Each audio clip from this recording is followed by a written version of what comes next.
화산하면 떠오르는 도시 폼페이를 가기 위해 나폴리 기차역에 나왔습니다. 약 3-40분 정도 기차를 타고 가면 폼페이, 즉 스카비역에 도착합니다. 기차를 탄 대부분 사람들이 다 여기서 내리기 때문에 그냥 따라가면 됩니다. 매표소를 지나 좀 걷다 보면 점점 폼페이의 모습이 보이면서 내부로 들어가는 입구가 나옵니다. 저 앞에 보이는 문이 폼페이로 들어가는 대표적 성문인 바다의 문입니다. 예전에는 항구와 연결된 출입구였지만 지금은 해안선이 이동해 유적과 바다가 한 2km 정도 떨어져 있다고 하네요. 입구를 들어서면 로마 특유의 격자형 도시의 모습이 그대로 보입니다. 길쭉길쭉 반듯하게 나 있는 도로에 인도와 마차길이 구분되어 있고 배수구도 있습니다. 중간중간에 커다란 돌이 놓여 있는데 보행자는 발을 적시지 않고 건너고 마차도 지나갈 수 있도록 홈이 나 있는 형태입니다. 이게 바로 로마의 횡단보도이려나요? 화산 폭발로 마을이 화산재로 순식간에 뒤덮이면서 파묻힌 사람들의 비극을 생생하게 볼 수 있는 석고 주영입니다. 1863년 폼페이 발굴 책임자였던 주세페 피오렐리가 고안한 기법입니다. 폼페이 유물 발굴 도중 비어있는 공간이 발견되었는데 사람들을 뒤덮은 화산재가 굳고 그 안에 사람의 옷이나 시신 등이 썩어 사라지면서 빈 공간이 생겼고 이 공간에 석고를 부어 굳히는 방법으로 복원을 했다고 합니다. 누워있는 사람,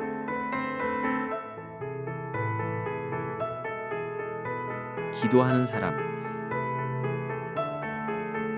아이와 함께 있는 가족의 모습까지 마지막 순간의 표정과 자세가 생생하게 보존된 사람들의 모습에서 슬픔과 안타까운 마음뿐이네요. 바실리카는 오늘날의 시청, 법원, 시장의 기능을 모두 갖고 있는 공공장소입니다. 직사각형의 긴 형태를 띠고 있고 중앙의 넓은 공간, 신랑과 양옆의 통로, 즉 랑을 여러 개의 기둥이 분리하는 구도입니다.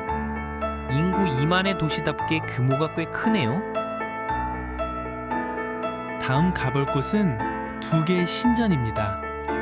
아폴로 신전은 폼페이에서 가장 오래된 신전 중 하나로 도시의 종교적 중심지였던 포름에 위치하고 있습니다. 태양, 음악, 예언의 신인 아폴로를 숭배하던 장소로 신전의 주인은 48개의 이오니아식 기둥으로 둘러싸여 있는 구조로 폼페이가 그리스 문화의 영향을 많이 받았음을 보여준다고 하네요. 여기는 포름 북쪽의 가장 높은 곳에 자리 잡아 도시의 정치 및 종교적 중심지 역할을 한 제우스 신전입니다. 로마 제국의 최고 신인 제우스에게 바쳐진 신전으로 폼페이가 로마의 지배를 받고 로마화 되어가는 과정을 상징적으로 보여주는 건축물입니다. 아폴로 신전의 기둥은 이오니아 양식이고 제우스 신전의 기둥은 코린트 양식으로 건축물의 양식도 차이가 있습니다.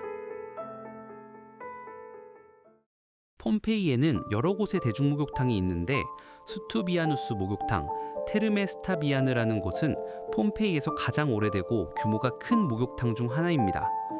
뜨거운 물을 공급하는 난방 시스템과 화려한 벽화와 정교한 천장 구조가 특징인 곳으로 남성용과 여성용 공간이 따로 구분되어 있었으며 운동을 하기 위한 팔라에스트라라는 넓은 야외 공간까지 갖추고 있었다고 하네요. 히포카우스툼이라는 난방 시스템이 매우 과학적인데 목욕탕 바닥 아래에 벽돌 기둥을 세워 공간을 만들고 그곳으로 화덕에서 나오는 뜨거운 공기를 순환시켜서 온탕을 항상 따뜻하게 유지하고 뜨거운 물도 공급했다고 합니다. 포름 뒤편에 위치한 또 다른 목욕탕은 대중목욕탕의 원형을 가장 잘 볼 수 있는 곳입니다. 여기는 탈의실로 이런 구멍을 흔하게 볼 수 있는데 이 구멍에 거리를 걸고 옷이나 소지품을 보관하는 용도입니다. 이곳은 건식 사우나 정도의 공간으로 저 받침에 달궈진 돌을 올려놓고 물을 끼얹는 방식으로 사우나를 즐겼다고 합니다. 중간중간 장식으로 둘러싸여 있는 공간은 부유한 사람들이 귀중품을 보관한 개인 사모람입니다. 여기는 칼다리움이라고 불리는 열탕인데 우리나라 목욕탕에서 많이 볼 수 있는 욕탕의 모습과 거의 같아서 놀랐습니다. 열탕 한쪽에는 분수가 있는데 차가운 물로 몸에 열을 식히는 데 사용된다네요. 라틴어 have, 즉 환영합니다 라고 써있는 이곳은 파우노의 집, 카사 델 파우노로 폼페이에서 가장 크고 화려한 저택입니다. 폼페이의 한 블록 전체를 차지할 만큼 거대한 규모로 2개의 아트리움과 2개의 정원을 포함하고 있습니다. 정원 분수대에 춤추는 파우누스, 숲의 신, 동상이 있어 이름이 붙여진 이 집은 웅장한 규모 때문에 유명하기도 하지만 알렉산더 대왕 모자이크가 발견되어 더 유명해졌습니다.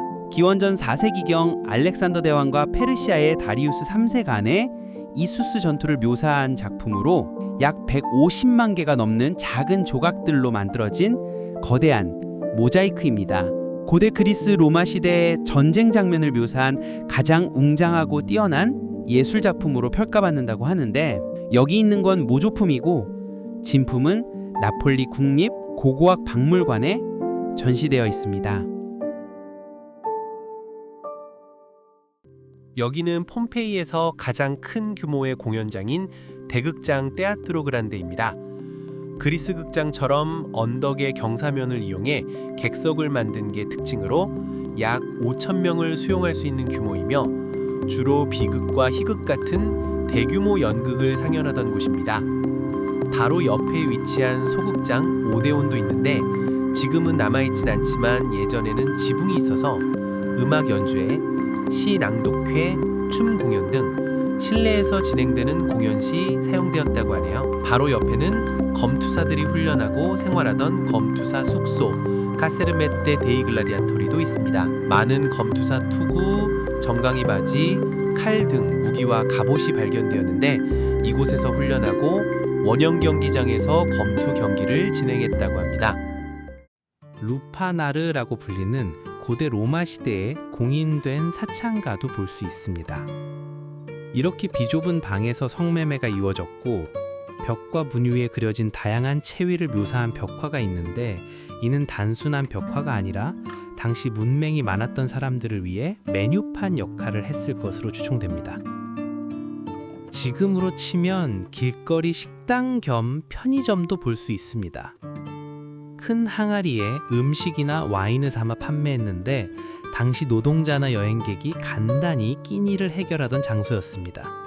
정문앞 모자이크에 케이프 카넴이라는 문구와 개 그림으로 유명한 비극 시인의 집 카사델 포에타 뜨라지꼬도 유명합니다.